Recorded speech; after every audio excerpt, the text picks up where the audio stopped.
आने वाले समय में मानव संपदा के पोर्टल पर लीव मॉड्यूल के संबंध में कुछ बदलाव किए जाएंगे, जिसके लिए विजय किरण आनंद जी के द्वारा एक लेटर जारी किया गया है, जो कि श्री एस के रावत जी को लिखा गया है, जो वरिष्ठ तकनीकी निदेशक एनआईसी योजना भवन लखनऊ से संबंध रखते हैं। आइए जान लेते हैं कि इसका विषय क्या है।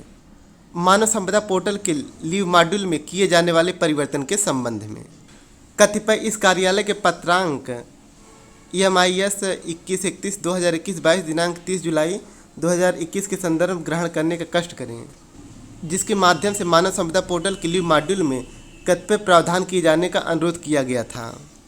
संज्ञान में आया है कि लीव मॉड्यूल पर निम्नलिखित प्रावधान उपलब्ध नहीं हैं। विजय किरण आनंद जी के द्वारा 5 बिंदुओं को दिखाया गया है। आइए बारी बारी से जानते हैं। आइए पहले बिंदु को जानते हैं। आवेदनकर्ता के लॉगिन में आकस्मिक अवकाश का आवेदन करते समय जुलाई से सितंबर माह के लिए 8 बजे तक तथा माह अक्टूबर से 20 मई के लिए 9 बजे के बाद उस तिथि का अवकाश आवेदित न हो सके।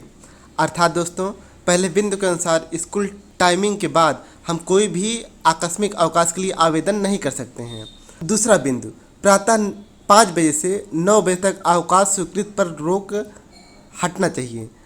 पहले ये होता है दोस्तों, अगर मान लीजिए कोई रिपोर्टिंग ऑफिसर है, अगर आपने उसको छुट्टी भेजी है तो वह आपकी छुट्टी प्रातः 5 बजे से 9 बजे के बीच वह आपकी छुट्टी को स्वीकृत नहीं कर सकता था, जिस पर विजय किरण आनंद जी ने कहा है कि इस पर से रोक हटाई जाए।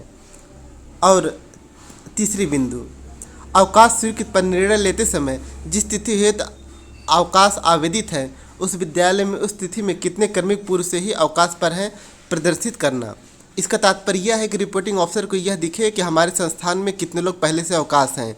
तो अगर ज़्यादा क्रमिक अवकाश पर होंगे तो रिपोर्टिंग ऑफिसर या फिर हमारे प्रधानाध्यापक या हमारे VEO सर को यह अधिकार होगा कि उन छुट्टी को उक्त कारणों को देखते हुए निरस्त करें या स्वीकृत करें। चौथा बिंदु, अवकाश निरस्तीकरण के ड्रॉप डाउन के प्रत्येक कारण के सामने कमेंट का प्रावधान करना।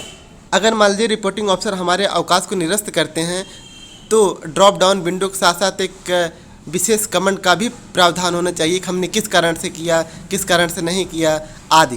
पाँचवां बिंदु, स्वीकृत अथवा फॉरवर्ड प्रकरणों के संबंध में संलग्नों को भविष्य में भी देखने योग्य बनाना। अर्थात अगर मान लीजिए कि हमने मेडिकल लीव लिया है तो उसके साथ जो भी हमने डॉक्टर की पर्ची, फिटनेस प्रमाण पत्र लगाया है उसको हम भविष्य में भी देख सकें, ऐसा बनाने को कहा है विजय किरण आनंद जी ने। अतः आपसे अनुरोध है कि कृपया लीव मॉड्यूल में उक्त प्रावधान उपलब्ध कराने का कष्ट करें। साथियों, मानव संपदा से संबंधित यह थी एक महत्वपूर्ण जानकारी। ऐसी ही महत्वपूर्ण जानकारी के लिए बने रहें हमारे साथ। फिर मिलेंगे किसी एक नई वीडियो में। तब तक के लिए अपना और अपनों का ख्याल रखिए।